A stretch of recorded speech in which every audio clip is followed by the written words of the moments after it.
This morning I'm back in my trusty elevated blind where I'm seeing all of the deer activity pretty much for this year. These two guys came in this morning, Mr. Incompetent, one with the messed up left horn, and then also I guess I can call him Mr. Wannabe. He's going to be a decent buck next year. In a couple of years, he'll be a great buck. Hopefully my neighbors don't shoot him, but he needs to grow up a little bit.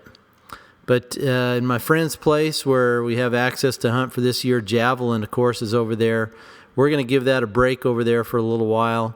The deer activity over there, the trail cams are showing that all of it's pretty much happening at night. And so there's no use in going and sitting in a blind over there or in a tree stand while all the activity seems to be happening over here on my place. So we'll probably hunt the mornings just to stay out, maybe see an axis. We're going to shift up the strategy a little bit. You'll see in this episode, maybe try to focus on hunting some axis deer. So hang with us. This is episode number 8, Indian Creek Bowhunting Journal. We have a tip for you on how to create an easy, portable corn feeder that you can get in and out of places that may not be your own, or maybe you have a tough place to get a big corn feeder in there. And then also we're going to update you on the change in strategy and maybe a shift in focus to hunt some axis deer in the next week or two. So stay tuned. From nothing, he's spoken to existence, everything that is. And he's made us his stewards of all that is his.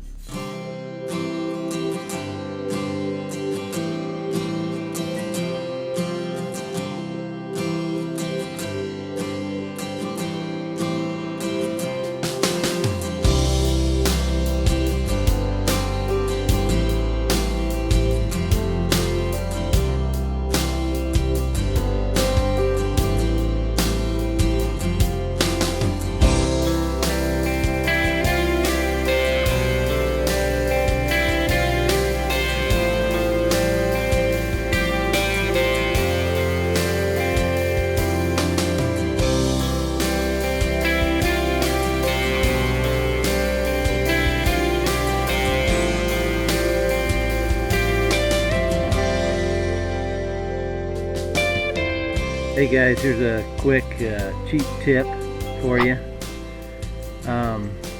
This is the place where Javelin's at, and I've got a tree stand set up over here, and then also a blind over here in case it's raining or something, so I have options. And I've got a corn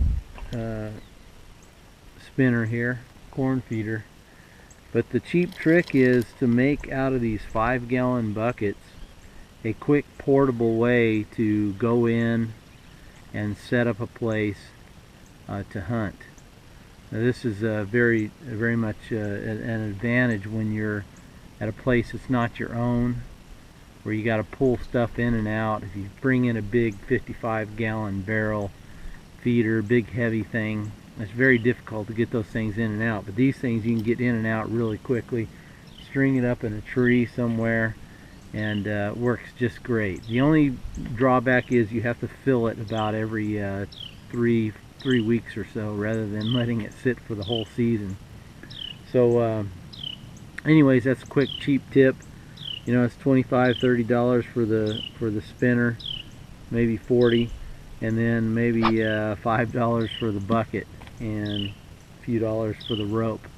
So it's a pretty cheap way to go. So that's your cheap tip for this episode.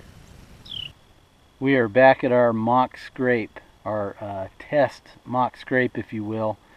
It looks like we've been doing this for about 2 weeks now, and we're not seeing any buck activity. Now, I have seen a doe. I've got one picture of a doe in here smelling this, and then a little small deer, but I don't know if that small deer, it seems like the small deer might be attracted to it as well. But definitely not getting any big bucks. Now, that does not necessarily mean that this is not going to work, because it's still very, very early in the season. So I'm going to give this a try, probably closer to the pre-rut.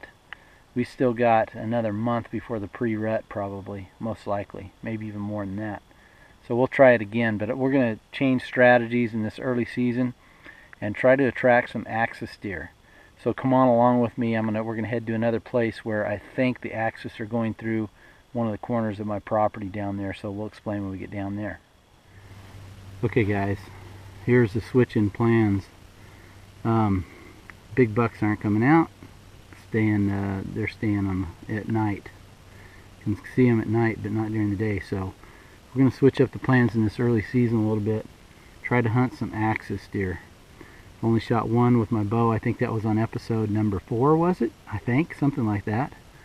But these axis deer run up and down this valley that comes here. My property goes right into the valley.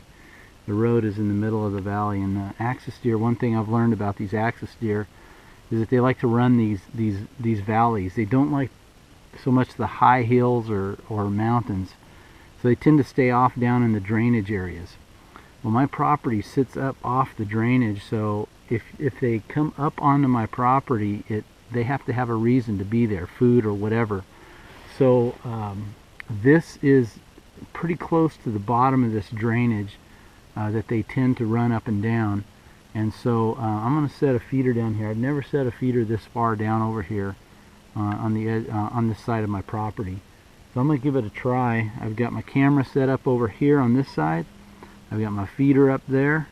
And then I've also got a place back over here that we can put a blind up really quick if we need to. I'm just going to try it out and see what happens. I'll give you an update in a future episode.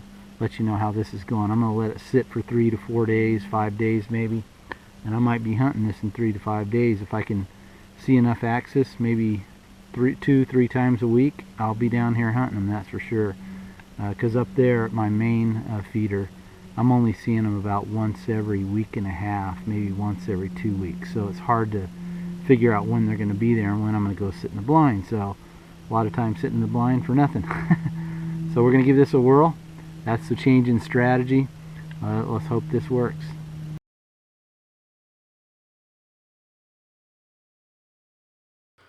Well guys, it was a thought to try, but it's just not working. In fact, I'm basically just seeing the same deer, the whitetail that I see up at my main elevated blind where I've shot all my deer this year. So it's basically just transferring the deer down there, and I've seen 2 pictures of, I believe it could be 2 different axis doe, but it's just not working. So I'm going to turn that feeder off and concentrate on continuing to hunt the elevated blind, because I'm seeing the axis deer there just as much as I am on the new place I set up. So we're gonna regroup and keep hunting. The hunting's really slow at my friend's place. About 95% of the deer activity is happening at night. On my place, the deer activity slowed down a whole lot. But we're going to hang tough and keep at it. And so stay tuned for episode 9.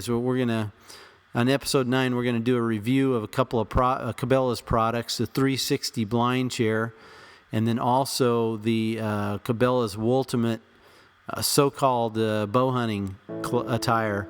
And you're going to see how this this clothing cost me a doe in a situation, so it's just too noisy. But I'm going to do a review on that. So catch us in episode 9, and we'll see you soon.